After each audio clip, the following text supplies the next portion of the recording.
saudara-saudara kaum muslimin rahimakumullah. Kita menyaksikan peristiwa-peristiwa yang memilukan dan memalukan.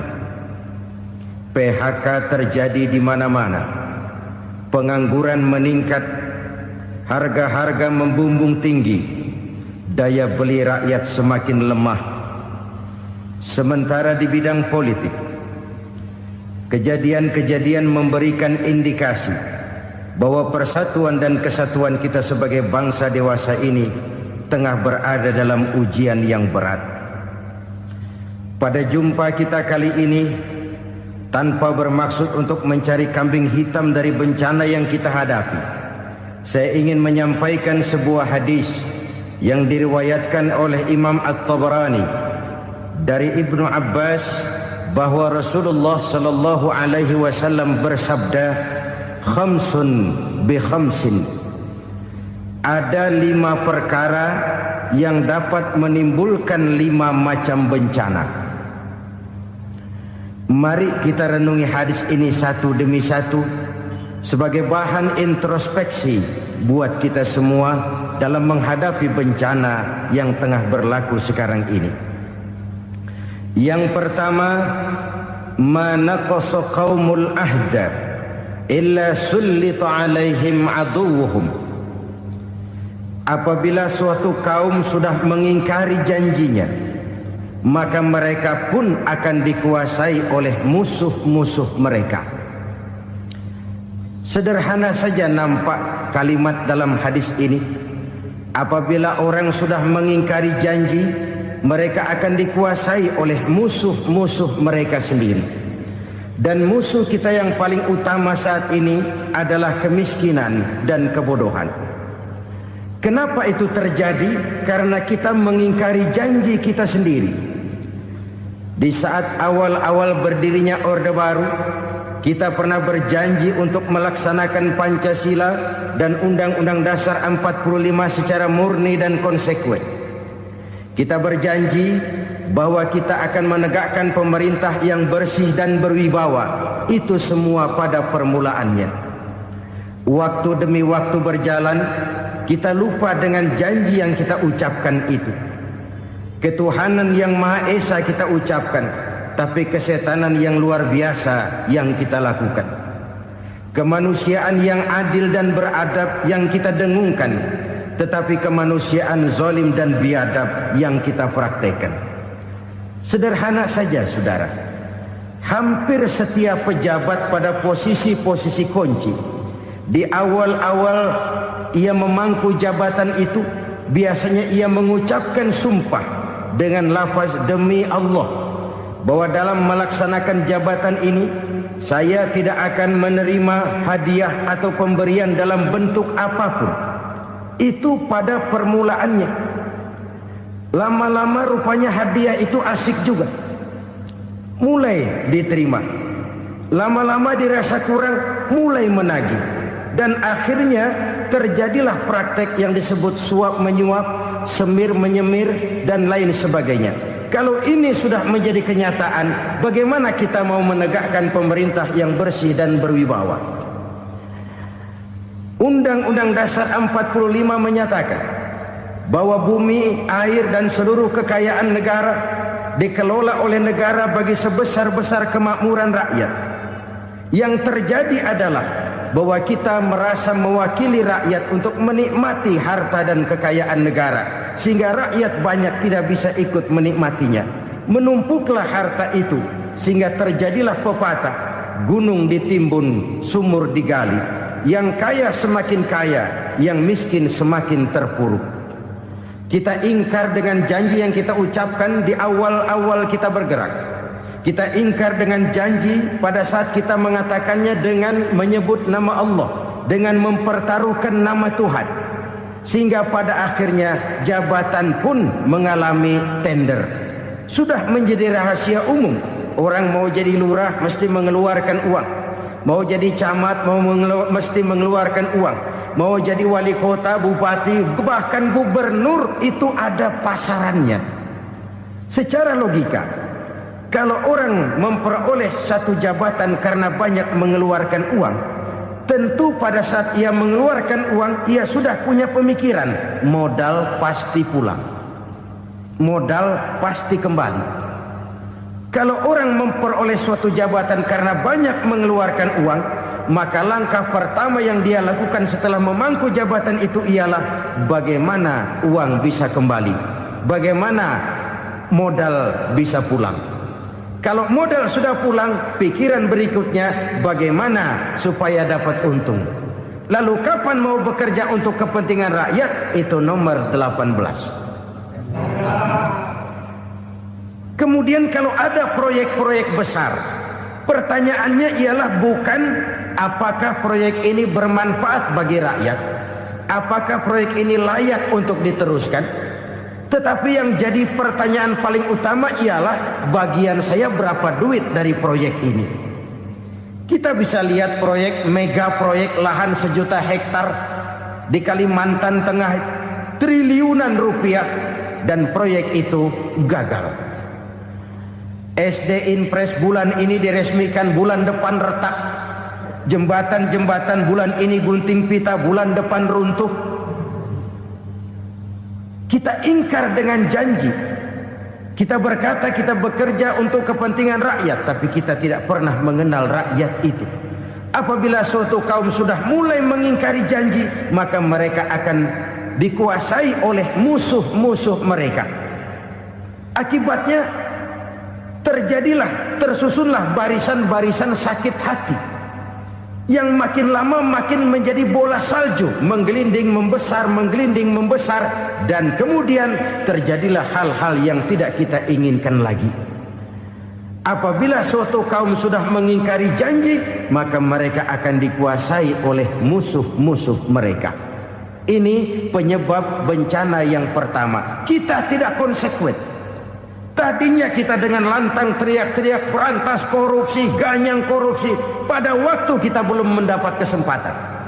Setelah kita naik punya kesempatan, rupanya korupsi enak juga dirasa. Terjadi pergeseran nilai, orang luntur, kehilangan idealisme awal. Lalu untuk menghibur-hibur diri, menutup-nutup kesalahan, kita gunakanlah pepatah bahwa tidak ada gading yang tak retak, bahwa kita harus mikul dhuwur mendem jero. Itu semua cuma sebagai dalih agar kesalahan kita tidak dibicarakan orang lain. Padahal kita sendiri yang mengingkari janji. Kita yang keluar dari komitmen awal kita. Kita berjanji melaksanakan Pancasila dan Undang-Undang Dasar 45 dengan murni dan konsekuen. Kita berjanji untuk menegakkan pemerintah yang bersih dan berwibawa. Namun dalam kenyataannya itu tidak kita laksanakan dengan sebagaimana mestinya. Kita bergeser, kita mengalami proses degradasi, peluncuran nilai, dan akhirnya terbentuklah barisan-barisan sakit hati yang semakin lama semakin membesar itu. Kita harus introspeksi. Memang kalau zaman sedang susah, biasanya kambing hitam laris, tukang kompor gentayangan. Itu dari dulu selalu mencari kambing hitam. Karena itu kita tidak bicara orang, kita tidak bicara siapa yang salah, kita bicara sistem, dan sistem itu bisa mengena siapa saja. Kalau orang sudah mulai mengingkari janji, bergeser dari komitmen awal, itu sudah mulai ia mengalami proses peluncuran, proses degradasi. Ini penyebab yang pertama. Kita tidak lagi konsekuen bahwa bumi, air, sumber daya alam adalah milik negara, dikuasai oleh negara, digunakan bagi sebesar-besar kemakmuran rakyat. Ternyata rakyat yang makmur itu tidak merupakan gambaran yang menyeluruh dari rakyat kita. Undang-undang dasar kita menganut ekonomi kekeluargaan, tapi yang kita praktekkan adalah ekonomi keluarga. Kalau bukan keluarga nggak dapat proyek. Kalau bukan keluarga nggak dapat macam-macam. kekeluargaan kita rubah menjadi keluarga. Timbullah penyakit nepotisme. Kita bergeser, kita ingkari janji, dan kita anggap kita atasnamakan rakyat. Rakyat cuma sekedar jadi address, rakyat cuma sekedar jadi alamat, tetapi kehidupan mereka tidak banyak berubah dan tidak banyak terangkat. Kaum muslimin rahimakumullah, ini penyakit yang pertama, penyebab bencana yang pertama. Yang kedua kata Nabi, wa ma hakamu bighairi ma anzalallah. Apabila hukum yang diterapkan sudah tidak lagi bersumber dari hukum Allah, illa fasya fihimul faqru, maka akan bertebaranlah kemiskinan di mana-mana. Ini artinya apa? Apabila hukum tinggal sebuah stempel, apabila hukum sudah diatur menurut kepentingan, apabila hukum sudah tidak lagi ditegakkan secara adil, maka kemiskinan merambah di mana-mana.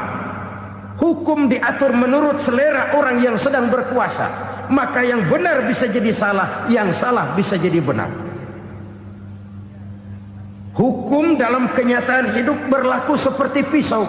Pisau itu kan saudara lihat, yang namanya pisau dimanapun itu tajamnya ke bawah, ke atas tumpul. Kalau hukum itu, kalau untuk rakyat, hukum itu tajam bukan main, cepat sekali dilaksanakan. Tapi giliran menengah ke atas, yang gedean dikit berbuat salah, hukum tompul. Hukum pura-pura tidak dengar. Akibatnya terluka rasa keadilan rakyat. Satu kasus rakyat diam, dua kasus rakyat diam, tiga kasus rakyat diam, kasus terakumulasi di hati rakyat. Luka rasa keadilan, dan itu menjadi sumber bencana. Penjarahan, kita tidak setuju itu, tapi kita harus melihat kausalnya. Itu kan tidak berdiri sendiri. Itu kan karena terlukanya rasa keadilan rakyat, melihat kesempatan ini tidak merata.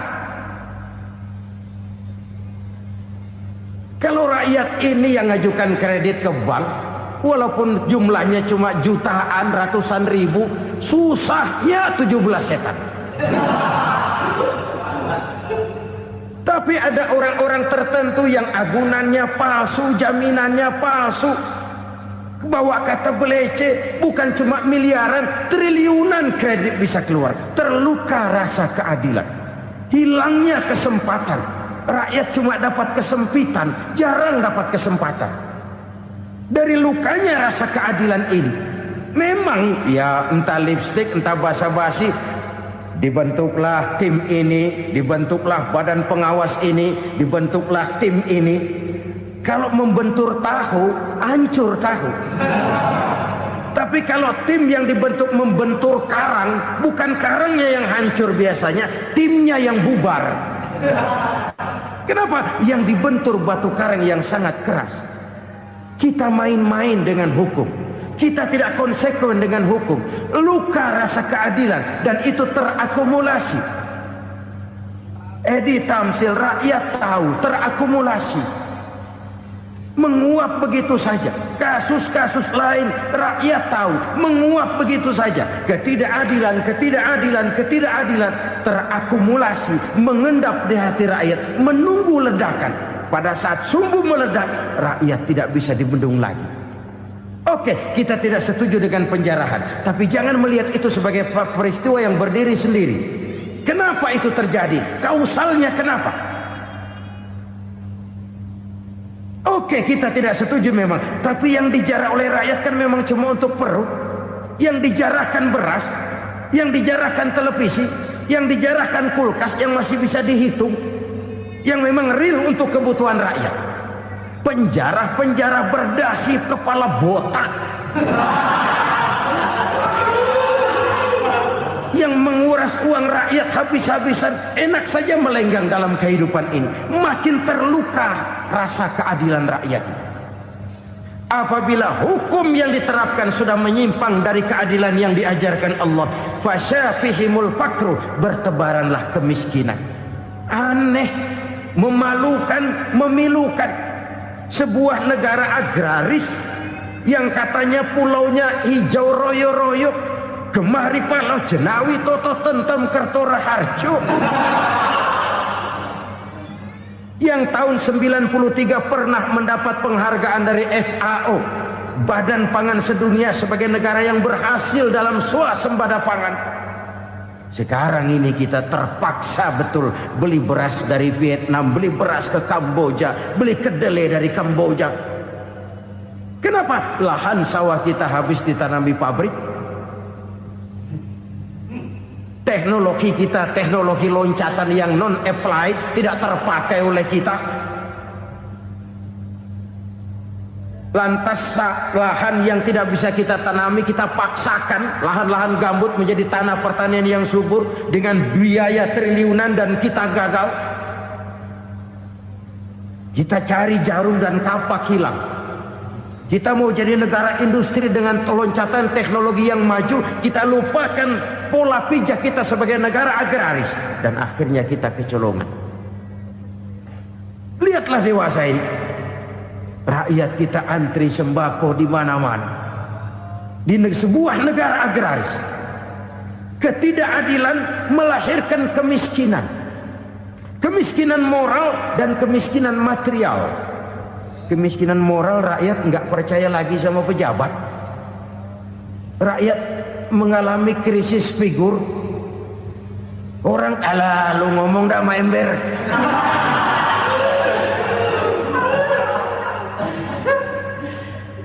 Penataran yang menghabiskan biaya miliaran itu melahirkan pejabat-pejabat korup.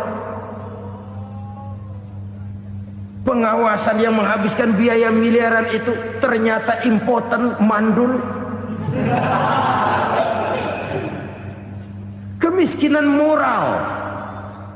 Jujur saya berkata, saudara-saudara, setelah pintu reformasi dibuka, itu yang masuk memang macam-macam. Ada yang memang punya tujuan murni, konsekuen dan punya konsep. Ada yang nunggu di tikungan, begitu mobil lewat nyamber pintu, berangkat ikut reformasi. Ada yang memanfaatkan momentum, mumpung, untuk nyampein unek-unek, ngerti nggak, pokoknya ngomong. Sehingga keadaan semakin rancu, kebingungan semakin menjadi-jadi, masalah yang paling urgent tidak terselesaikan. Sekarang ini orang berpikir mendingan jadi pala ular daripada jadi buntut macan. Buntut macan memang hebat macan, tapi kalau buntutnya cuma ugel-ugel di belakang buat apa? Mendingan jadi pala ular, kecil juga nyaplok. Artinya, ya biar kecil juga kalau punya partai kan gagah. Lalu rame-rame bikin partai kayak bikin arisan. Orang makin mengalami dislokasi. Semua mau jadi pahlawan, semua mau nomor satu, semua ngomong. Iya kalau bidangnya, kalau bukan makin rancu. Marilah lewat kesempatan ini saya mengajak kita untuk tahu diri. Biarkan politisi ngomong politik, biarkan ekonom menata ekonomi, biarkan praktisi bicara soal hukum, biarkan rakyat munajat, istighfar, mohon pertolongan Allah. Tahu diri kita. Kalau memang ayam, kukuruyuk aja dah. Kalau memang kucing, ayo ngeong. Kalau kambing, silahkan ngembe. Udah tahu ayam, ngeong bunyinya. Suaranya palas, orang nggak ngerti, bingung, makin menjadi-jadi. Ibarat kesebelasan sepak bola bangsa kita sekarang ini, rame-rame mau bikin gol, kiper ikut nyerang sekarang. Memilukan dan bahkan memalukan. Wa ma hakamu bighairi ma anzalallah illa fasha fihimul fakru. Kalau hukum yang diterapkan sudah menyimpang dari keadilan yang diajarkan Allah, bertebaranlah kemiskinan di mana-mana. Coba sekarang ini, yang punya duit bingung, apalagi yang kagak punya duit. Yang pengusaha gede ngeluh, apalagi yang pengusaha pas-pasan. Yang kagak punya beras, yang punya beras saja masih bingung, apalagi yang nggak punya beras. Ini sudah demikian merata. Dulu kita kagum mendengar konglomerat kelas buadak, kelas-kelas yang seakan-akan cuma ada dalam khayalan mereka, punya kekayaan miliaran dolar, triliunan. Sudahlah, seolah-olah nggak terjangkau sama kita. Weh, ternyata yang gede-gede itu juga gede utangnya. Dan rontok satu demi satu. Ternyata rakyat selama ini cuma dialamatkan, cuma dijadikan address. Rakyat yang tidak banyak ngerti persoalan ini harus menanggung hidup ini begini berat, harus menanggung beban hidup ini begini tinggi. Daya beli semakin lemah, semakin terpuruk dan terpuruk, sedang keadaan belum juga banyak berubah. Yang hutang sama luar negeri itu kan bukan rakyat kecil, Ciano. Yang banyak nyimpen dolar juga kan Ciano. Rakyat kecil bocah kampung mah jangankan nyimpen dolar, ngelihat juga tumben. Kemana kita mesti bercermin? Sekali lagi saya mengatakan maaf, kita tidak bermaksud mencari kambing hitam. Karena itu kita tidak bicara orang, kita bicara sistem, kita bicara keadaan. Beginilah yang dikatakan Nabi, penyebab timbulnya bencana, hukum yang ditegakkan tidak lagi berorientasi kepada keadilan, tapi berorientasi kepada kepentingan. Akhirnya bentuk hukum seperti pisau, tajam ke bawah, tumpul ke atas. Hukum cuma buat rakyat kecil, tetapi kelompok menengah ke atas kadang-kadang kebal dari perlakuan hukum. Maka bertebaranlah kemiskinan. Iya, kemiskinan moral berupa lukanya rasa keadilan. Kalau rasa keadilan terluka, orang kan nunggu kesempatan, saudara. Iya, dia nggak bisa ngomong. Iya, dia nggak sanggup action. Iya, dia nggak bisa tunjuk rasa, tapi hatinya kan kapan ada kesempatan, kapan ada waktu, tunggu. Hatinya mesti begitu. Sehingga begitu ada kesempatan, terjadilah hal-hal yang tidak terhindarkan. Dan itu ekses, bukan reformasi. Jangan seperti sebuah dialog saya dengan seorang abang beca. Saya bertanya, bang, ya, abang tahu nggak reformasi? Tahu, Ustaz. Apa? Pembakaran. Terus penjarahan, lalu perkosaan. Itu reformasi. Itu yang saya lihat. Nah, itu yang dia lihat.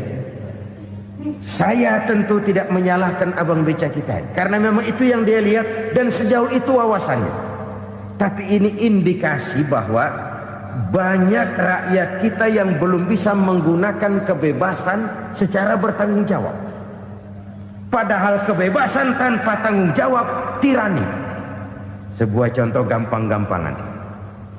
Saya beli radio, saya setel di kamar saya, lalu saya bilang, ini radio gue. Yang beli gue, pakai duit gue setel di kamar gue, sekeras-kerasnya, gak ada urusan sama orang lain. Itu kata saya. Tetapi tetangga saya sebelah rumah kan boleh juga ngomong begitu. Kata tetangga saya, ini mata gue, yang ngantuk gue tidur di kamar gue. Kenapa suara radio lu nyampe kemari? Artinya apa ini? Kebebasan saya nyetel radio dibatasi oleh kebebasan tetangga saya yang mau tidur. Tidak ada kebebasan mutlak. Kebebasan mutlak tanpa tanggung jawab kembali akan melahirkan tirani, kembali akan melahirkan pemaksaan kehendak. Dan itu lagi-lagi bukan demokrasi. Saudara-saudara kaum muslimin rahimakumullah. Ini penyakit yang kedua, lukanya rasa keadilan, terutama di kalangan rakyat kecil. Itu mengendap menjadi akumulasi dan menunggu giliran kapan bisa dimuntahkan. Dengan kata lain, rakyatnya udah banyak banget makan yang perutnya jadi enak, nyelam. Kapan nunggu muntahnya? Udah begini banyak akumulasi yang mereka pendam di perut ini, sehingga ketika terjadi kesempatan itu sudah tidak terkendalikan lagi, kita out of control. Saya tidak mentolerir sikap-sikap kekerasan, bahkan saya lebih cenderung bahwa kalau di rumah kita banyak tikusnya, tikusnya saja racuni, jangan rumah dibakar. Bahwa ada korupsi, iya, ada kolusi, memang ada nepotisme, tentu. Tetapi tikusnya saja racuni, jangan rumah dibakar. Masa mau ngusir tikus bakar rumah? Tikusnya lari, tikusnya selamat, rumahnya ewes-ewes.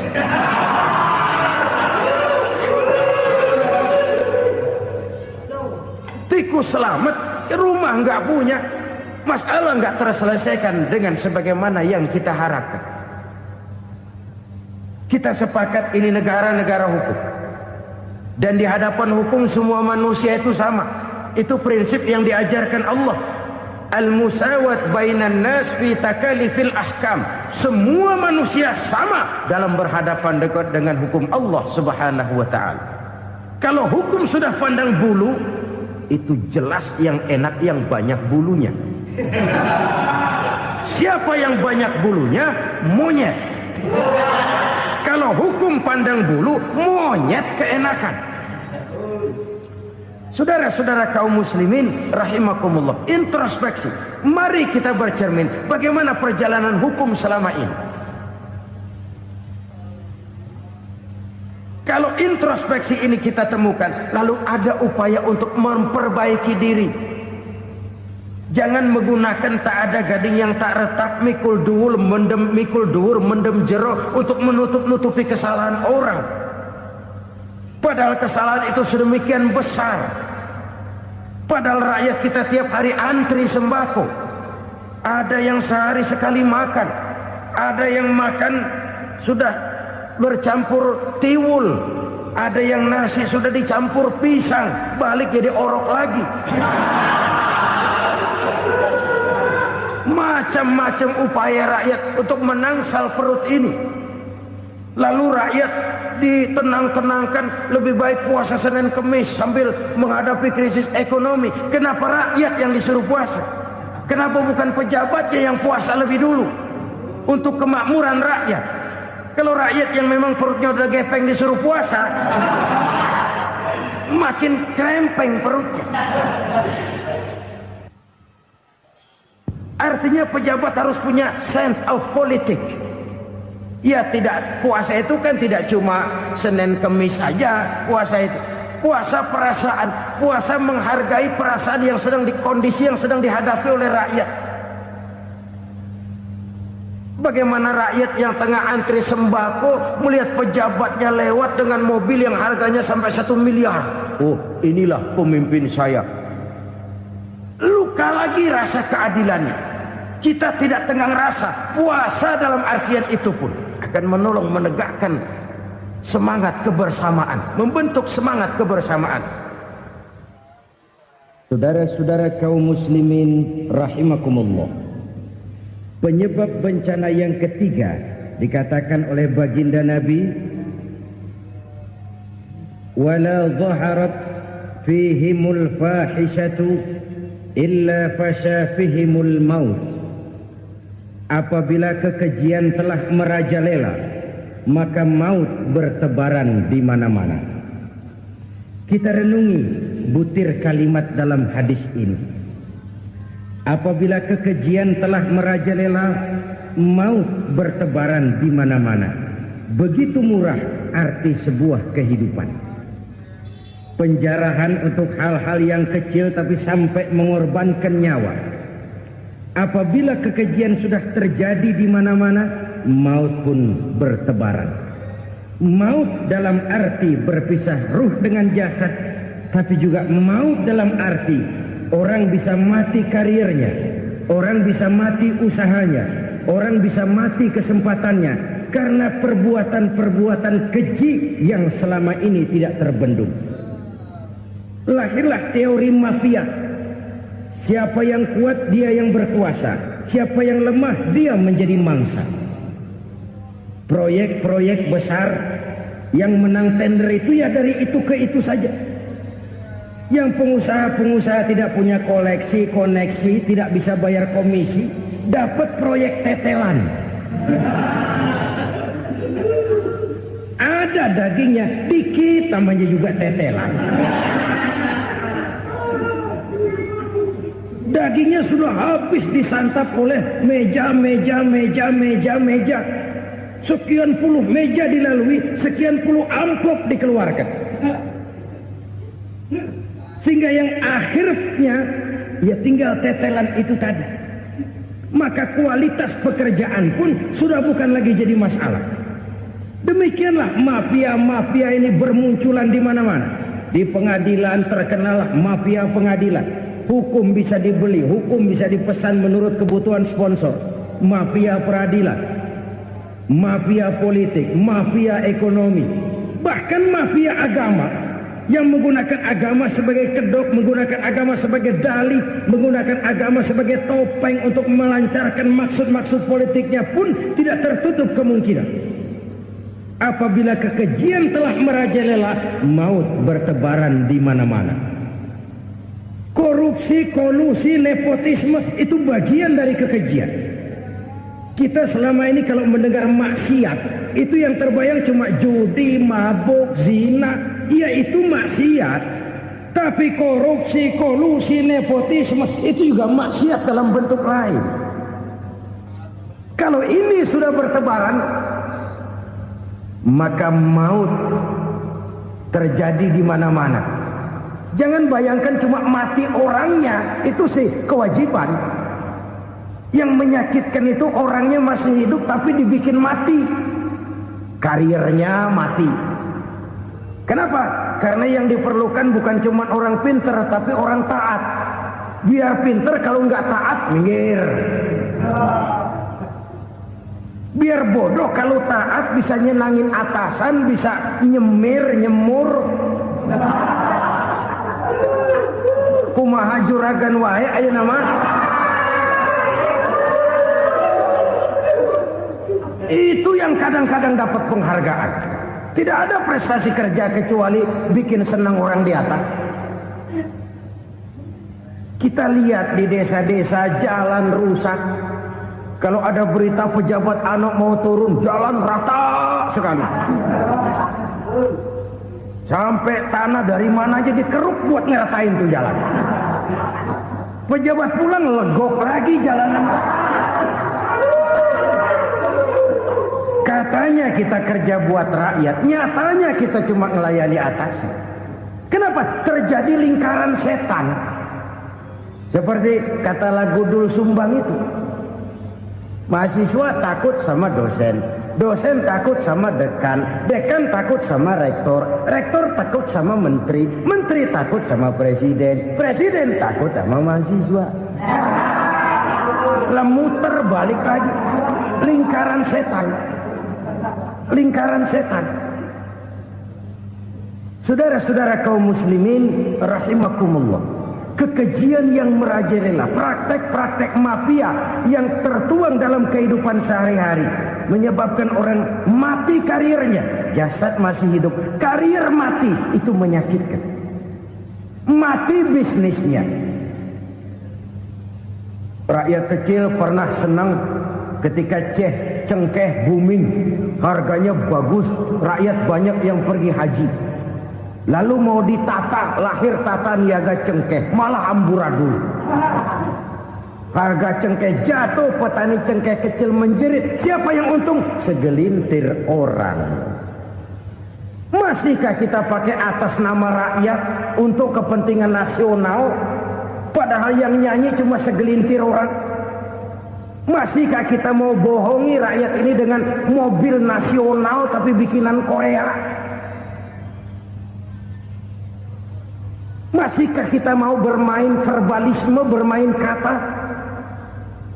Ini sebuah masa lalu yang tidak perlu terulang lagi untuk masa-masa yang akan datang. Kekejian merajalela, orang mati karir. Bisa mati usaha, mati bisnis. Usahanya maju, dirangkul, hancur. Usahanya maju, dipukul, hancur, tenggelam. Bahkan yang memilukan dan memalukan badan-badan usaha milik negara itu dikebiri sedemikian rupa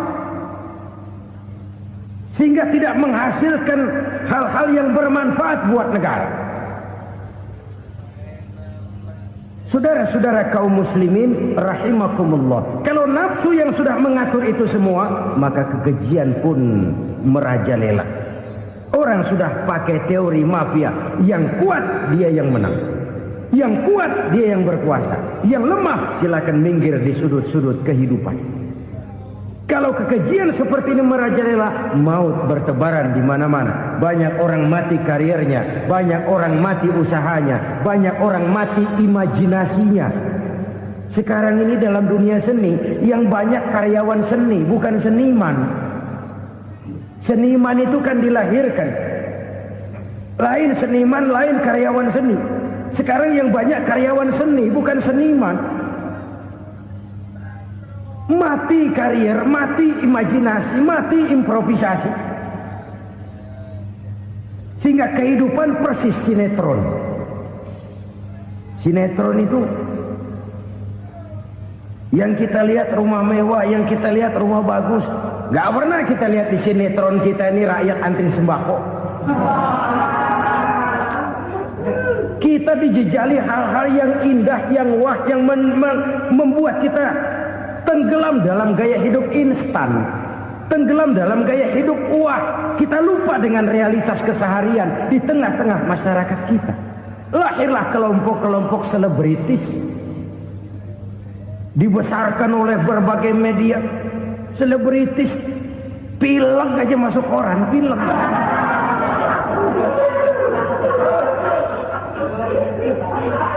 Rakyat yang pingsan antri beras nggak masuk koran.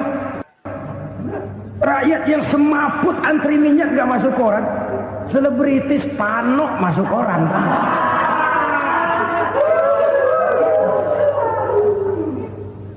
Kita besarkan hal-hal kecil, kita kecilkan hal-hal besar. Karena apa? Kita mengejar oplak, kita profit oriented, tidak lagi berorientasi kepada realitas hidup yang kita hadapi ini.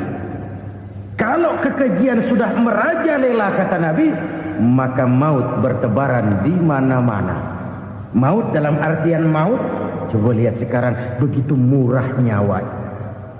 Karena 1000 perak orang mau nusuk bunuh. Karena beras seliter orang khilaf, begitu murah kehidupan.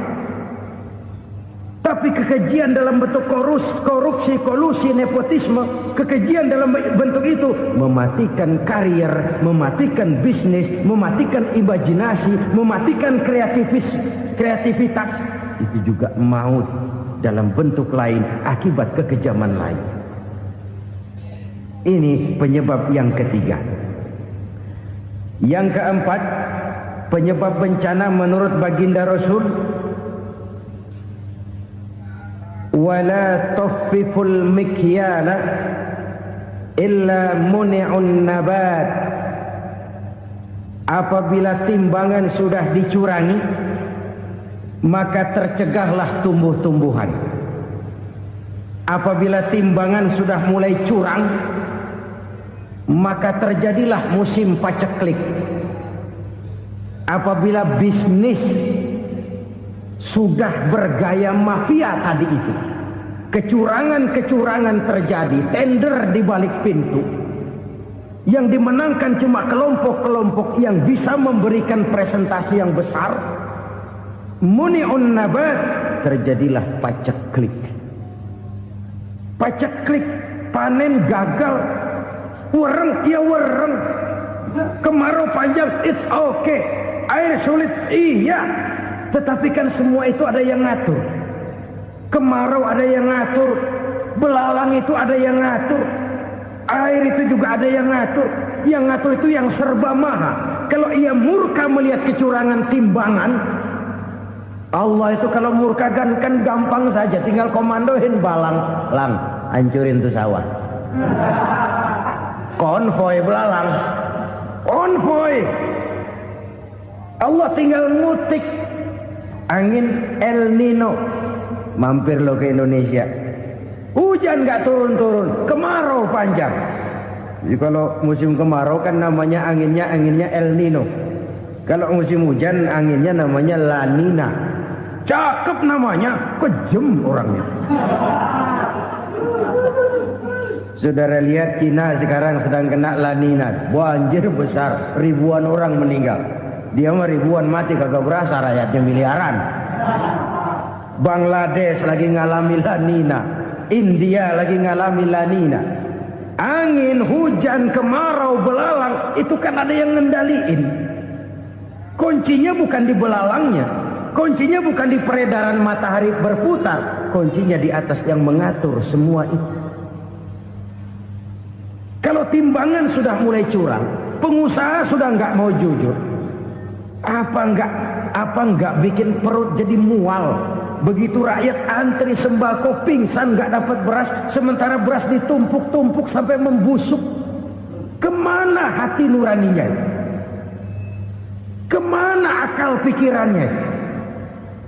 Kemana mereka yang berbuat atas nama rakyat tapi melihat rakyat susah tidak tergerak hatinya? Apabila timbangan sudah mulai dicurangi, bisnis sudah mulai melenceng, maka terjadilah paceklik. Sebuah negara yang berhasil dalam swasembada pangan, lalu sekarang menjadi negara yang rakyatnya antri untuk memperoleh kebutuhan pangan. Saudara-saudara kaum muslimin rahimakumullah, ini intinya adalah kecurangan. Kalau kecurangan sudah terjadi di mana-mana, dan ini milik siapa saja, bukan soal tempat, bukan soal jabatan, soal manusianya, SDM-nya. Kecurangan tidak cuma terjadi di kantor, di masjid bisa terjadi kecurangan. Korupsi tidak hanya bisa terjadi di kantor, di madrasah bisa ada korupsi. Faktor manusianya, ini soal SDM. Kecurangan yang besar tentu besar lagi kerugiannya. Kecurangan yang kecil, kecurangan sehari-hari, pedagang-pedagang kecil ngurangi timbangan, barang yang buruk dikatakan baik, yang baik dikatakan buruk, itu merugikan perorangan. Kecurangan yang besar merugikan bangsa dalam bentuk total, dalam bentuk seutuhnya.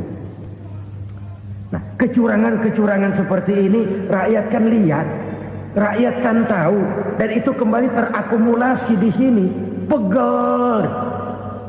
Dan jangan lupa, rakyat yang nggak ngomong itu, rakyat yang nggak bersuara itu, batinnya menjerit, jeritannya menggoncang aras, dan itu didengar Allah. Yadullah fauqal jamaah, kata Nabi. Tangan Tuhan di atas orang banyak. Jeritan hati rakyat menggoncang aras. Rakyat yang terlalu banyak dizolim, rakyat yang terlalu banyak dirugikan, ya rakyat yang terlalu banyak di atas namakan, menjerit batinnya, menggoncang aras, dan Allah bisa menggerakkan apa saja untuk membuat satu situasi. Allah bisa menggerakkan apa saja untuk membuat satu situasi. Saudara-saudara kaum muslimin rahimakumullah, ini faktor yang ketiga, timbulnya kecurangan. Faktor yang keempat maksud saya. Yang kelima, penyebab timbulnya bencana menurut baginda Nabi, wala muni'uz zakat wala muni'uz zakat illa hubbisa anhumul qatr. Apabila zakat enggan dibayar, maka tercegahlah qatrun. Qatrun ini kalau bahasa kita sembako. Maka tercegahlah kebutuhan-kebutuhan yang kita perlukan. Ini, kita tidak meragukan bahwa yang kita tuju adalah masyarakat yang adil dalam kemakmuran dan makmur dalam keadilan. Nah, antara kemakmuran dan keadilan ini memang sering tidak bisa berjalan seiring. Pada saat kemakmuran kita kejar, ekonomi kita pacu, ada nilai-nilai keadilan yang tertinggal. pada saat nilai keadilan kita tegakkan benar-benar, ada unsur-unsur kemakmuran yang terabaikan. Oke, kita bisa mengatakan kasus. Oke, kita bisa mengatakan itu sebagian kecil. Tapi kalau sebagian kecil, lama-lama kan jadi sebagian besar. Oke, kita mengejar kemakmuran. Pertanyaannya, kemakmuran untuk siapa? Oke, kita berikan kelompok tertentu kue yang besar dengan harapan nanti dia bagiin kuenya kepada yang kecil-kecil. Tapi kenyataan, mereka yang dapat kue besar akhirnya malah lupa diri dan lupa daratan. Mau makin besar, malah memeras yang kecil-kecil ini. Sekarang kan yang kecil modali yang besar. Ramai-ramai buka bank, ternyata kamuflase. Uang banknya untuk kredit perusahaannya sendiri. Nasabahnya rakyat kecil. Artinya apa? Rakyat kecil disuruh modalin orang yang udah gede. Ini kan sumber geledek urusan.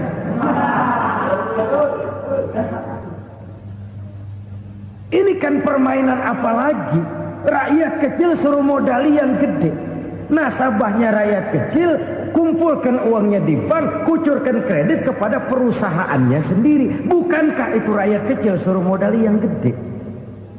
Sudah begitu kejamkah kita untuk meraih keuntungan dengan mengorbankan orang kecil ini? Sudah tidak bicara lagi kah nurani kita melihat penderitaan orang yang semakin susah ini? Kalau zakat enggan dibayar, padahal zakat 2,5% saja, 2,5% saja. Kalau itu pun enggan, kalau zakat saja enggan, bagaimana pula yang namanya sedekah, bagaimana pula yang namanya infak, bagaimana pula yang namanya santunan, bantuan. Kadang-kadang lipstick nyumbang si nyumbang, cuman nyolongnya lebih gede. Ini namanya sumbangan lipstick. Buat lipstick itu kan buat ngumpetin bibir pucat. Itu fungsi utama lipstick. Buat ngumpetin korupsinya, nyumbang kegiatan-kegiatan sosial. Tapi yang dia korup lebih gede dari yang dia sumbangin.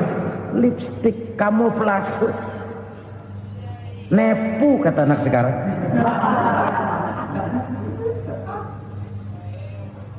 Saudara-saudara kaum muslimin rahimakumullah. Demikian berat kewajiban zakat ini sampai di zaman Sayyidina Abu Bakar pernah keluar komando perangi orang yang enggan membayar zakat. Perangi. Karena fungsi zakat adalah menjembatani antara si kaya dengan si miskin. Bahwa ada kemiskinan itu Qur'ani. Allah menyatakan, aku melebihkan rezeki sebagian kamu dari yang lain. Ini kan kesenjangan. Allah melebihkan rezeki sebagian kamu dari yang lain. Ada itu. Tetapi itu berjalan secara nature. Nah, kalau direkayasa, yang kaya semakin kaya, yang miskin semakin terpuruk, yang sudah besar dapat proyek besar, yang kecil dapat tetelan. Ini kan rekayasa namanya. Kesenjangan yang direkayasa ini yang kita harus kikis. Nah, fungsi zakat menjembatani dari sisi sosial. Dari sisi pribadi, Nabi berpesan, zakku amwalakum biz zakat. Bersihkan hartamu dengan zakat. Sekarang ada istilah nyuci uang. Uang hasil korupsi itu bisa dicuci, dijadikan uang bersih. Bukan pakai rinso, bukan. Pakai politiknya koruptor, diolah sedemikian rupa sehingga jadi uang resmi. Sudah memutik, itu termasuk yang disebut kejahatan kerah putih, white collar crime. Kejahatan kerah putih, kejahatan pakai dasi, kejahatan kelas kakap. Makanya orang mendingan goblok kagak bener daripada pinter kagak bener. Goblok kagak bener itu gampang ngurusinnya. Pintar kagak bener, ini yang berabe bener ngurusinnya.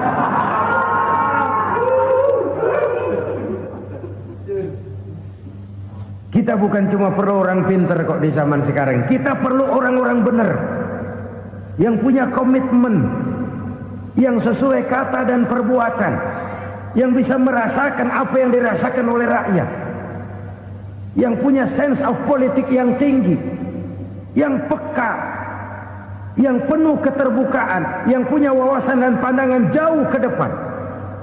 Dari sisi pribadi, zakat itu membersihkan harta kita. Ya, dia tercampur dengan yang subhat, dia bahkan mungkin tercampur dengan sedikit-sedikit yang haram. Itu zakku amwalakum bizzakat. Bersihkan hartamu dengan zakat itu. Pada sisi sosial ia menjembatani, pada sisi pribadi ia membersihkan harta kita. Karena itu kalau kita minta berdoa minta rezeki, syarat rezeki itu halalan thayyiban wasi'an. Enggak pernah kurang dari 3 itu. Halal, bagus, banyak. Halal, bagus, tapi sedikit, susah ngaturnya. Halal, banyak, tapi kurang bagus. Buat apaan? Bagus, banyak, tapi haram. Enggak ada artinya. Sebab kata Imamul Ghazali, kalau kau terlalu suka memakan makanan yang haram, dikunyah masuk ke dalam perut besar, digiling oleh perut besar, menghasilkan energi, menggerakkan sel-sel pembuluh saraf, kau juga akan cenderung berpikir yang haram. Kalau sudah cenderung berpikir yang haram, perbuatan pun akan mengarah kepada perbuatan-perbuatan yang haram. Dulu waktu kelompok Jimbaran 200 konglomerat Indonesia kumpul dihimbau supaya sekian persen kasih pengusaha lemah. Itu kan cuma sekedar belas kasihan, tidak banyak menolong keadaan. Dan bukan itu yang diperlukan pengusaha-pengusaha kecil. Yang diperlukan adalah berikan kami kesempatan seperti mereka dapat kesempatan. Berikan kami peluang seperti mereka juga dikasih peluang. Kalau cuma dikasih 100 juta, 200 juta hari ini, usaha kami nggak ada prospeknya, peluang kagak ada, kan sama juga bohong. Diceburin ke kali, disuruh berenang, tangan diikat, mendingan mampusin ketahuan. Ayo berenang, berlomba, tangan diikat, kaki diikat. Sama saja nyuruh mati. Jadi jangan kasih ikannya, kasih kailnya. Yang diperlukan pengusaha kecil menengah ke bawah itu bukan cuma sekedar belas kasih dari konglomerat besar. Berikan kami peluang seperti mereka juga dapat peluang. Berikan kami kesempatan seperti mereka dapat kesempatan. Berikan kami kredit dengan kemudahan seperti mereka juga kalau minta kredit begitu mudahnya. Menciptakan peluang dan kesempatan, pemerataan. Bukan menciptakan manusia Indonesia dengan standar ekonomi yang sama. Semua rumahnya harus sama, semua punya mobil. Itu sih kebersamaan bebek. Bebek, coba lihat bebek. Satu ngalor semua. Satu ngidul semua. Kebersamaan bukan itu. Kebersamaan adalah menciptakan peluang. Kalau yang kaya bisa semakin kaya, kenapa yang miskin tidak bisa ikut naik jadi sedikit kaya? Kalau pengusaha yang sudah kuat bisa bertambah menjadi kuat dengan proyek mega proyek, kenapa yang menengah tidak bisa ikut menjadi kuat? Dan kenapa kekejian itu merajalela? Kita dengar lewat berita-berita PLN tekor, PLN hutang. Kenapa? Dia beli listrik dari swasta yang belinya lebih mahal daripada penjualannya. Artinya dia beli itu listrik dari perusahaan listrik swasta, dia jual kepada rakyat lagi. Harga jualnya lebih murah daripada dia beli kepada swasta. Kenapa? Ada tekanan lagi tuh. Biasa siklus lagi. Hukum Boyle. Atas neken, paling bawah gepeng. Ya kita nih rakyat kecil, emang nasibnya gepeng terus. Saudara-saudara kaum muslimin rahimakumullah, dari 5 penyebab bencana ini kita ambil kesimpulan untuk sebuah renungan dan introspeksi kita bersama. Pertama, mengingkari janji. Padahal janji itu yang lebih tinggi nilainya adalah di hadapan Allah Subhanahu wa taala. Baik wakil-wakil rakyat di parlemen maupun pemimpin-pemimpin rakyat di dalam kabinet, apabila memangku suatu jabatan, selalu mereka mengawali dengan sumpah, dan sumpah itu dimulai dengan demi Allah. Sadarkah kita pada saat itu kita ucapkan bahwa kita sudah mempertaruhkan Allah untuk jabatan yang kita pegang? Kita sudah mempertaruhkan nama Allah untuk posisi yang dipercayakan kepada kita. Sadarkah kita bahwa menyia-nyiakan itu satu dosa yang sangat besar, yang tidak hanya kepada Allah tetapi juga kepada rakyat yang kita wakili, kepada rakyat yang kita pimpin. Cukuplah sudah rakyat dijadikan adres, umat dijadikan alamat sebagai numpang. Marilah kita kembali kepada komitmen awal dengan jujur kepada janji kita sendiri. Lalu yang kedua, kekejian, baik berupa korupsi, kolusi, nepotisme, dan perbuatan-perbuatan lain akan melahirkan kemiskinan. Kekurangan pangan bukan satu-satunya yang menyebabkan rakyat menderita. Lukanya rasa keadilan terakumulasi di hati rakyat, dan jeritan hati rakyat mengguncang aras. Kalau Allah murka, Allah bisa melakukan apa saja untuk menciptakan suatu kondisi. Faktor yang ketiga adalah praktek mafia menebarkan maut, baik orang yang mati jasad dan rohaninya maupun orang yang mati karirnya, mati kejujurannya, mati usahanya, mati imajinasinya. Hilang kreativitas kita sebagai bangsa. Faktor yang keempat, kecurangan-kecurangan di bidang usaha, di bidang tender, mengandalkan menjual kekuasaan. Dan memang repot kalau penguasa jadi pengusaha. Mau atau tidak mau, kebijakan-kebijakan kekuasaannya akan memperkuat jaring-jaring usahanya. Dan pada saat itu objektivitas sulit ditemukan lagi. Lalu yang kelima, keengganan membayar zakat, menumpuknya kekayaan negara pada kelompok-kelompok tertentu. Ini akan melahirkan paceklik yang berkepanjangan. Menumpuknya kekayaan dan harta negara pada kelompok-kelompok tertentu akan melahirkan paceklik dan kemiskinan yang berkepanjangan. Marilah kita sadar, marilah kita merenung bahwa keengganan kita membayar zakat menciptakan pemerataan pada akhirnya akan menjadi musibah buat kita semua. Saudara-saudara kaum muslimin rahimakumullah, sekian dulu jumpa kita kali ini. Mudah-mudahan yang saya sampaikan dari hadis riwayat Imam Tabrani ini menjadi bahan introspeksi buat kita semua. Tidak akan seorang muslim jatuh dua kali di tempat yang sama. Semua merupakan pelajaran untuk kita jadikan introspeksi guna menata hari esok yang lebih baik daripada hari ini. Reformasi harus terus berlanjut. Tidak bisa dan tidak perlu dikendalikan, tapi harus tetap dengan landasan akhlakul karimah sesuai dengan budaya kita sebagai bangsa. Terima kasih atas perhatian saudara. Mohon maaf atas segala kekurangan. Jumpa lagi lain kesempatan insyaallah. Usikum wa nafsi bitaqwallah.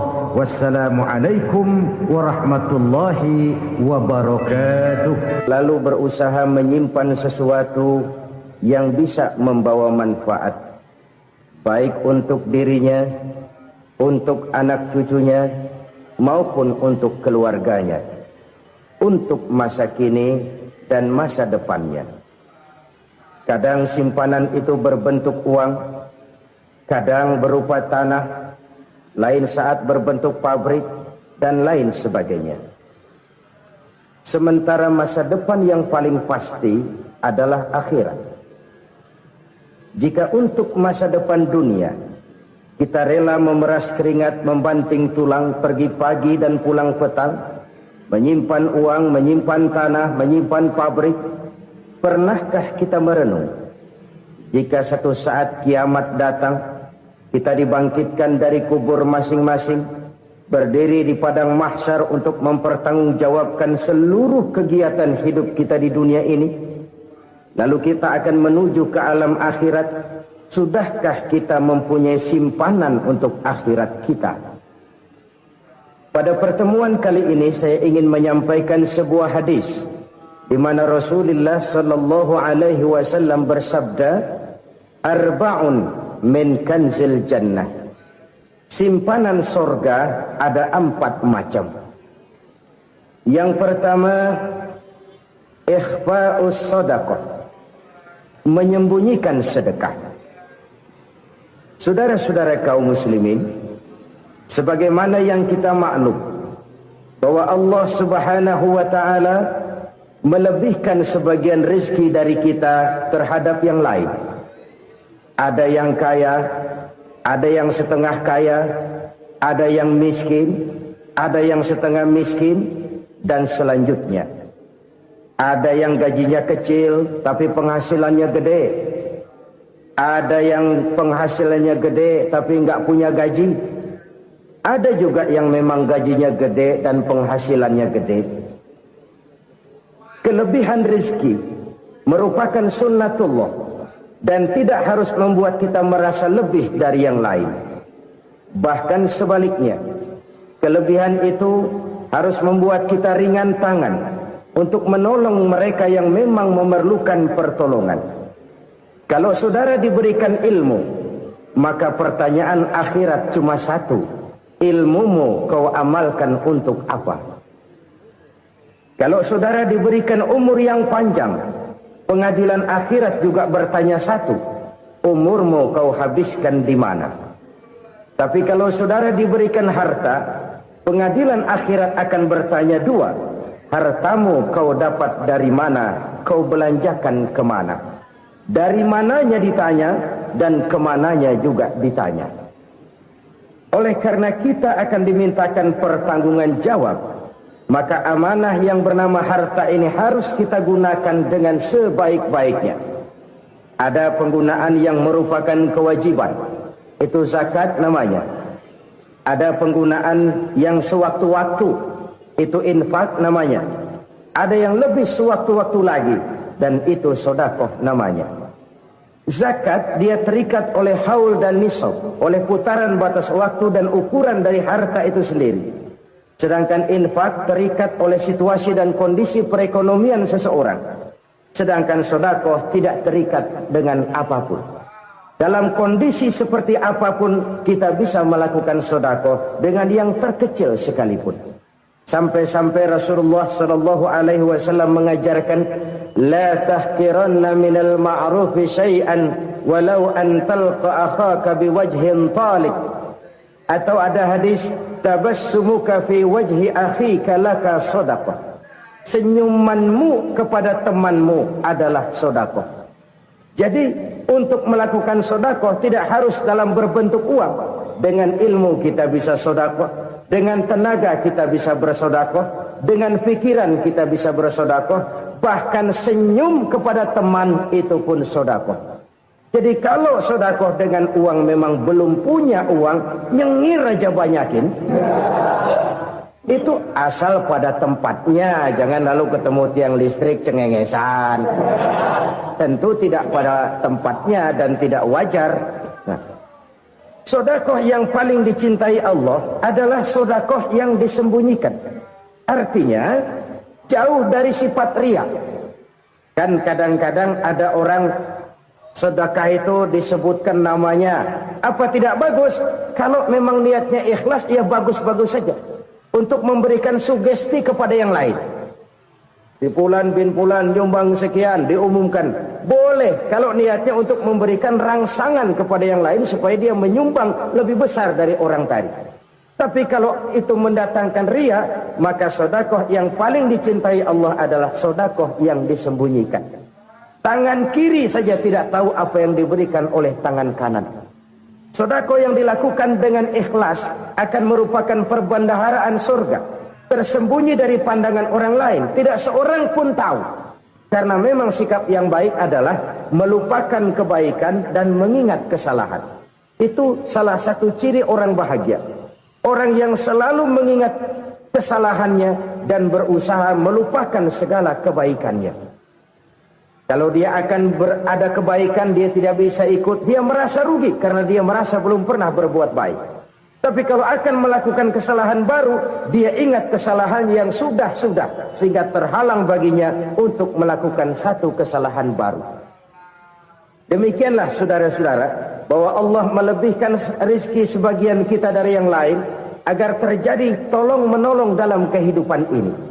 Jadi kesenjangan yang nature, kesenjangan yang alami, itu sunnatullah. Ada yang kaya, ada yang miskin, ada yang kelas menengah. Nah, kenapa lalu sekarang kita berusaha mengentaskan kemiskinan? Oleh karena adanya kesenjangan struktural. Kalau yang kaya bisa semakin kaya, kenapa yang miskin tidak bisa naik jadi ikut sedikit kaya? Sebab pada dasarnya Islam adalah agama yang sejak turunnya sudah berupaya memerangi kemiskinan. Bahkan dikatakan kemiskinan itu mendekatkan kepada kekufuran. Orang kalau miskin udah dekat banget sama kafir. Gampang menjadi kafir. Berapa banyak saudara-saudara kita yang oleh karena soal perut, oleh karena soal materi, terpaksa meninggalkan dan menanggalkan akidahnya. Menjual petunjuk yang diberikan Allah dengan kesenangan dunia yang cuma sebentar ini. Na'udzubillah, thumma na'udzubillah. Jadi makin kita sembunyikan satu sedekah, semakin banyak perbendaharaan kita di surga. Sedekah yang paling dicintai Allah adalah sedekah yang disembunyikan. Malahan ada seorang sufi, dia punya kebiasaan kalau pergi sholat Jumat, dia bawa uang. Itu uang dia taruh di bawah tikar masjid. Dia niat sedekah kepada siapa saja yang nemuin itu duit. Maksudnya apa? Supaya yang nemuin nggak tahu siapa yang punya duit. Demikian dia saking ingin menyembunyikan sedekahnya. Karena sifat ria itu bisa memakan amal kita sendiri. Ria itu termasuk menyebut-nyebut kebaikan kita. Orang yang suka nepuk dada, sedikit-sedikit ngitungnya kalau nggak gua. Tuh kalau nggak gua tuh. Tuh yang belas itu, kalau nggak gua. Iya, kalau nggak lu kenapa emang? Orang yang suka menepuk jasa. Tuh, biasanya memang begitu, saudara-saudara. Kalau perang lagi berkecamuk, orang nggak sempat ngaku jadi pahlawan. Tapi begitu perang selesai, yang kagak kenal bedil ngaku pahlawan. Mas. Itu sesuatu yang biasa. Oleh karenanya, orang-orang yang ikhlas dalam bersodako, disembunyikannya sodako itu, Allah cinta betul. Malahan ada hadis memberikan jaminan, inna sodakotal mar'il muslimi tazidu fil umri wa tadfa'u mitatas su'i. Sesungguhnya sedekahnya seorang mukmin tazidu fil umri, bisa menambah umur panjang. Wa tadfa'u mitatas su'i, dan menyelamatkan manusia dari mati secara su'ul khatimah. Jadi siapa yang kepengen panjang umur, banyaklah sedekah. Yang bosan hidup, pelit terus. Sedekah menambah panjang umur dan menyelamatkan manusia dari mati secara su'ul khatimah. Pak, katanya umur itu nggak bisa ditambah, nggak bisa dikurangin. Kapan? Kalau ajal sudah datang. Fa idza jaa ajaluhum la yastakhiruna sa'atan wa la yastaqdimun. Kalau ajal datang tidak bisa dimajukan, tidak bisa dimundurkan. Itu kalau ajal sudah datang. Tidak bisa lagi umur ditambah dikurangi, sudah datang. Tapi kalau belum datang, itu kan haknya Allah. Mau ditambah, mau dikurangi, hak prerogatif Allah. Sebagai pencipta manusia, Allah Maha Kuasa dan Maha Mampu. Sedekah ini menambah panjang umur dan menyelamatkan manusia dari mati secara su'ul khatimah. Itu orang mati kan sama ya, kondisinya mati, nggak nafas. Tapi hakikat mati kan lain-lain.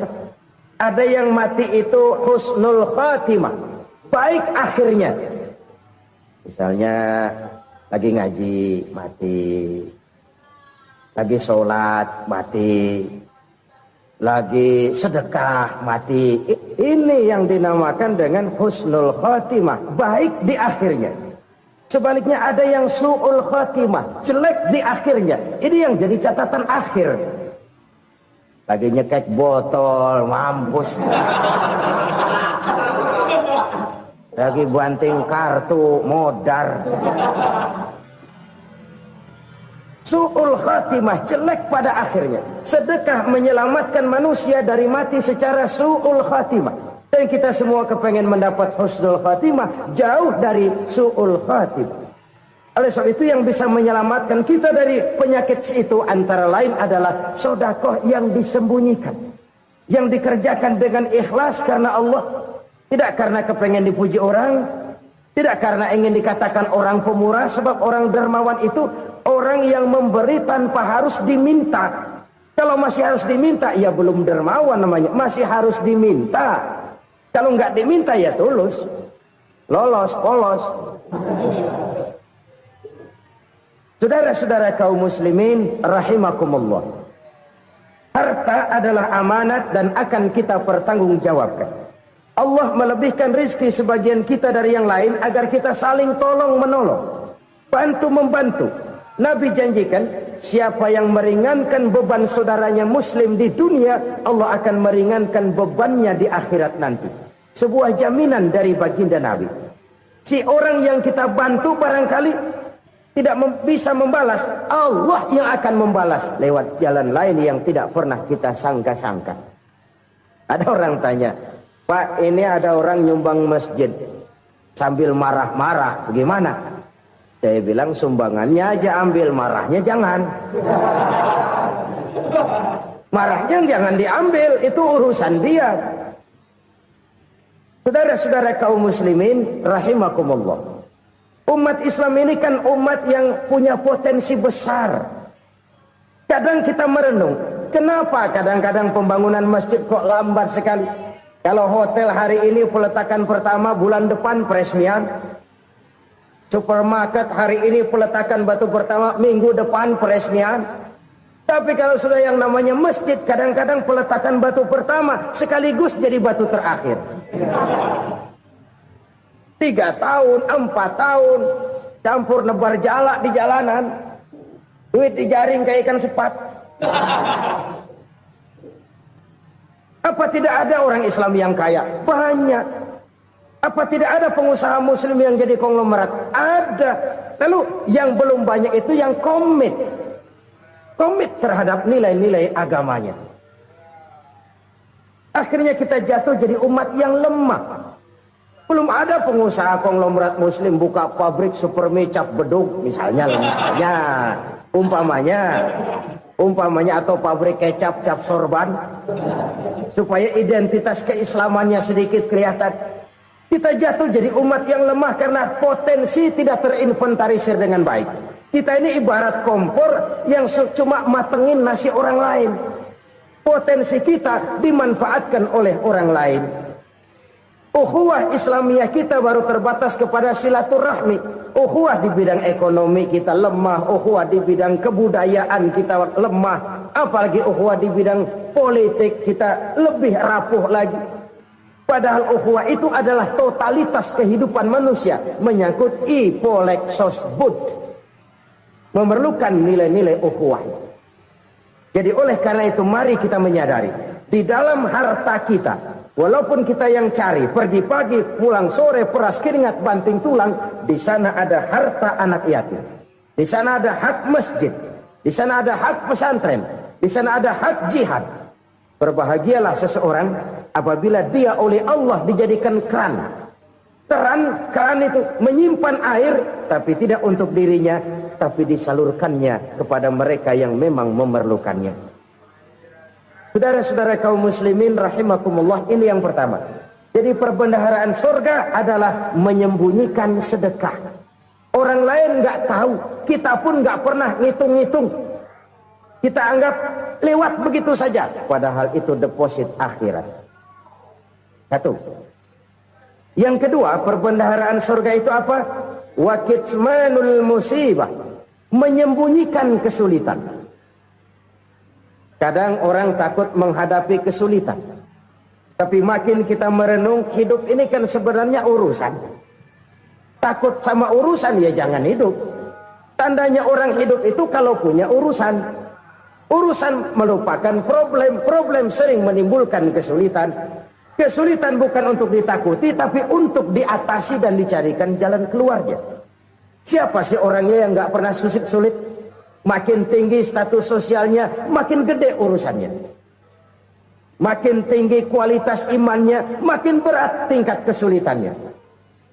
Cuma memang yang namanya enak itu seperti pelangi. Biang lala itu nggak pernah di atas kepala kita, di atas kepala orang melulu.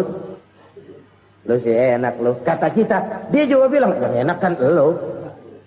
Pelangi itu nggak pernah di atas kepala kita. Kata tukang beca, aduh enak ya naik Mercy. Kata tukang beca, apa yang di dalam mobil Mercy? Aduh enak bener tukang beca, di jok ngeringkuk ngorok pulas bener. Saya kamar pakai AC sejuk, tempat tidur sutra empuk, alga spring bed, kulak kulik nggak bisa pulas kalau belum minum Valium, belum tidur. Enak bener tukang beca, di jok ngorok nggak tahu wetan kulon. Si tukang beca bilang yang di Mercy enak, yang di Mercy bilang tukang beca enak. Inilah enak, nggak pernah di atas kepala kita, di atas kepala orang lain melulu enak itu. Nah, saudara-saudara, yang merupakan perbendaharaan surga itu orang yang bisa menyembunyikan kesulitan, baik pribadi ataupun rumah tangga. Nih terutama rumah tangga yang jadi soalnya. Kadang-kadang kita ini kalau senang, sebaliknya kalau senang kita diam, kalem aja, cuek. Banyak banget duit kita bawaan, diam aja udah. Malah ketemu orang takut. Tapi begitu susah, sekampung tahu. Padahal Nabi mengajarkan perbendaharaan surga itu menyembunyikan musibah, menyembunyikan kesulitan. Kalau enak, cerita sama orang-orang. Kalau nggak enak, rasain sendiri, tekan sendiri, atasin sendiri. Kita kan sebaliknya, senang kita diam, asal lagi susah, paling tidak kita nyari teman buat cerita kesusahan. Siapa orangnya yang nggak pernah susah? Cuma soalnya bagaimana kita mengatasi kesusahan itu sendiri. Begitu juga misalnya kalau orang sudah berumah tangga, itu orang tuanya harus menjadi tempat dia cerita yang enak-enak saja. Yang nggak enak rasain berdua, selesaikan berdua, atasin berdua. Jangan dibalik. Asal senang diam, giliran susah aja. Maknya laporan. Terbalik. Bisa menjaga security informasi. Maka nama bayam keluar diam, malah seluitan. Enak amat lo makan daging ayam. Security informasi. Saudara-saudara kaum muslimin rahimakumullah,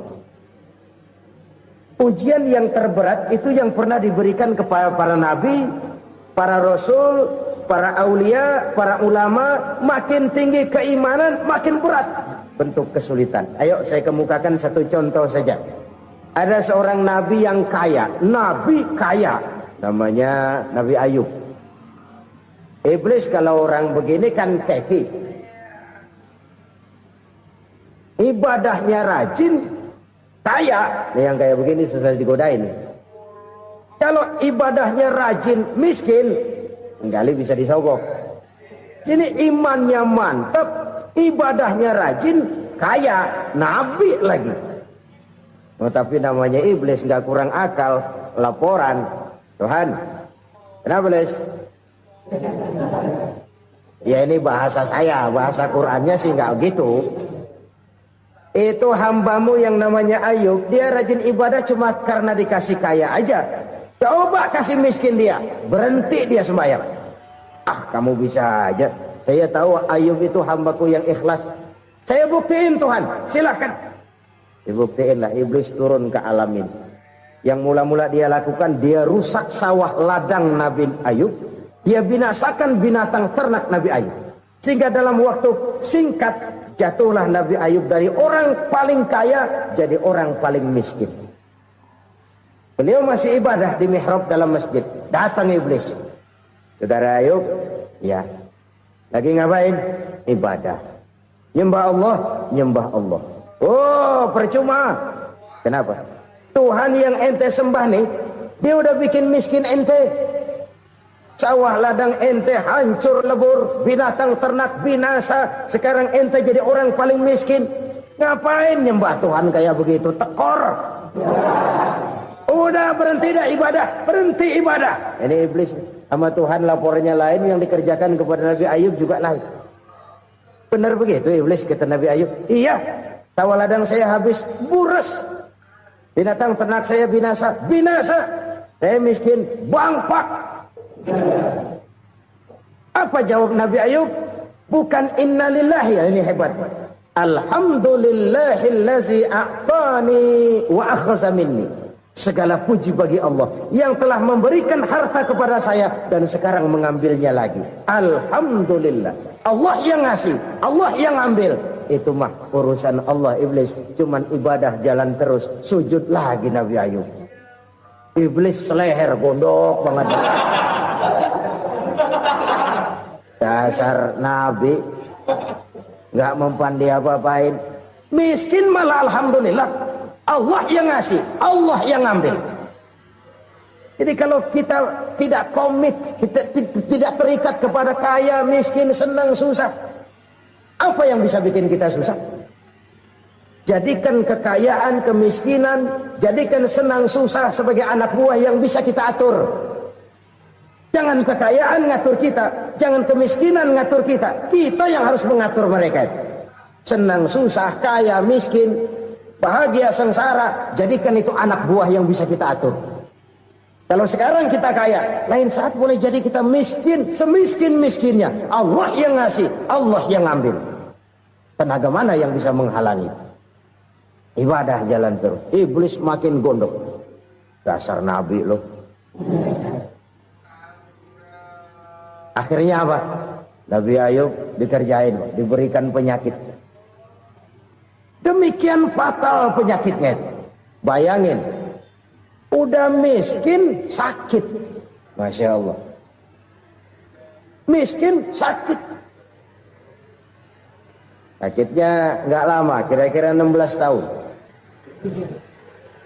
Istrinya 3, 2 mental minta ceraiin. Ngerawatin laki bengek begini. Senang belum tentu, susah udah pasti nih. Cerai aja, cerai dah. Cerai. Tinggal satu Siti Rahmah yang setia menemani beliau. Sesetia-setianya hati perempuan. Satu saat Siti Rahmah bilang, "Bang, iya, abang kan Nabi bang. Lalu namanya Nabi kan doanya jarang meleset bang. Maksud kamu minta kenapa sih sama Tuhan biar abang sembuh baik dah bang?" Siti Rahmah, iya. Saya sakit berapa tahun sih dah? 16 tahun bang. Sebelum ini saya sehat berapa tahun? Ya kira-kira 60 tahun bang. Nah coba ente banding-bandingin Rahmah. Saya dikasih sehat 60 tahun. Dikasih sakit 16 tahun. Sudah nggak sabar. Mau doa kepada Allah minta sembuh. Saya malu. Malu kepada Allah. Diuji dengan yang luar biasa seperti ini. Tidak mengganggu stabilitas kehambaannya. Dia tetap menghamba kepada Allah subhanahu wa ta'ala. Saudara-saudara kaum muslimin rahimakumullah. Kunci menghadapi kesulitan itu apa? Allah jelaskan dalam satu ayat, wa basyiris sabirin alladzina iza asabathum musibah qalu inna lillahi wa inna ilaihi raji'un. Gembirakan orang-orang yang sabar. Siapa mereka itu? Yang apabila mendapat musibah mereka kembali kepada keyakinan dasar. Segalanya dari Allah dan segalanya akan kembali kepada Allah. Ini konsepsi dasar dari sikap muslim dalam menghadapi berbagai kesulitan. Segalanya dari Allah, segalanya akan kembali kepada Allah. Kalau ini sudah kondisi dasarnya, maka kita akan lapang menghadapi kenyataan bagaimanapun pahitnya. Apakah itu namanya miskin, apakah itu namanya sakit, bahkan maut sekalipun. Maut sekalipun. Segalanya dari Allah, segalanya akan kembali kepada Allah.